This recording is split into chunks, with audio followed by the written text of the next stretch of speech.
JEE advanced previous year questions हमारा chapter है amines. और पिछली वीडियो में हमने एमीन्स में टॉपिक 4 जो हमारा हाइंसबर्ग रिएजेंट था, हाइंसबर्ग टेस्ट, उसका मैकेनिज्म देखा था। अब हम लोग इस वीडियो में क्वेश्चन करते हैं। तो जेई एडवांस में उसका डायरेक्ट क्वेश्चन एक आया है और थोड़ा पुराना क्वेश्चन है 1993 का। तो डायरेक्ट क्वेश्चन ऐसे ही आया है, और जो मिसलेनियस या फिर डिफरेंट रिएक्शन एक ही क्वेश्चंस पे रहते हैं, वैसे मिसलेनियस क्वेश्चंस हम लोग बाद में करेंगे। तो एक ही क्वेश्चन है, क्वेश्चन नंबर 10। तो इस वीडियो में हम लोग यही क्वेश्चन करेंगे और अगली वीडियो से हम लोग अपना टॉपिक 5 बेसिसिटी ऑफ अमीन्स शुरू करेंगे और उसके क्वेश्चंस देखेंगे। ये हमारा है क्वेश्चन नंबर 10, आइडेंटिफाई ए। तो ए का हमें मॉलिक्यूलर फार्मूला दिया हुआ है C3H9N which reacts with benzyl sulphonyl chloride to give a solid insoluble in alkali. अब आप यहाँ पर देखिएगा तो यहाँ पर आपको फिजिकल स्टेट है, तो आप अगर कंपाउंड्स के फिजिकल स्टेट भी कुछ कुछ जानेंगे तो वो सही रहेगा, है ना। जैसे यहाँ पर प्रोडक्ट नहीं बोला है, मतलब प्रोडक्ट तो है ही, टू गिव अ प्रोडक्ट, पर यहाँ सॉलिड बोला है। तो जो प्रोडक्ट हमें पता है सल्फोनामाइड्स बनते हैं, तो वो जनरली सॉलिड होते हैं, ठीक है। यहाँ सल्फोनामाइड की बात की जा रही है और वो इनसॉल्युबल इन अल्कली है। तो डायरेक्ट टेस्ट से क्वेश्चन है, 1993 का 1 मार्क का क्वेश्चन है। एक बार आप इस क्वेश्चन को ट्राई करिए, फिर हम लोग आगे बढ़ते हैं।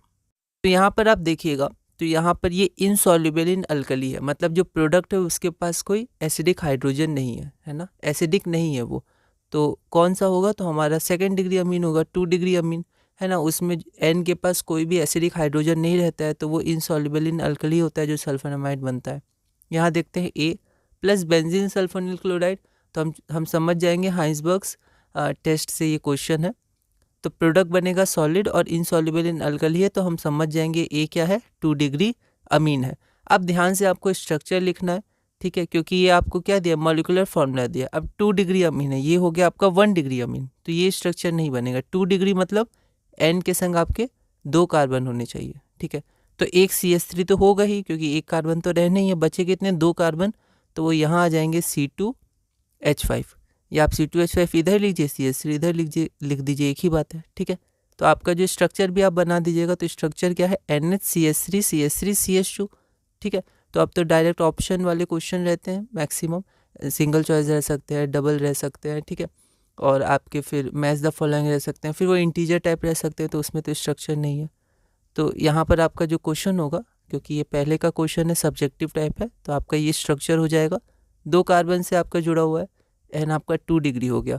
इसका नाम क्या हो जाएगा, तो इसका नाम हो जाएगा इथाइल मिथाइल अमीन। ई पहले आता है, तो इथाइल मिथाइल अमीन, ठीक है। तो इस वीडियो में हमने अपना क्वेश्चन नंबर 10 किया। अब हम लोग अगले टॉपिक में जाएंगे, टॉपिक नंबर 5, और उसमें हम लोग PYQ से कॉन्सेप्ट शुरू करेंगे। जैसे अभी तक हम लोग थोड़े कॉन्सेप्ट लेते थे, कॉन्सेप्ट मतलब क्योंकि अभी तक हमने रिएक्शंस ही किए हैं चारों टॉपिक में, तो उसके मैकेनिज्म हम लोग देखे। अब अगले टॉपिक में हम लोग अब थोड़ा केमिकल नेचर करेंगे, जो बेसिसिटी ऑफ एमीन से रिलेटेड है।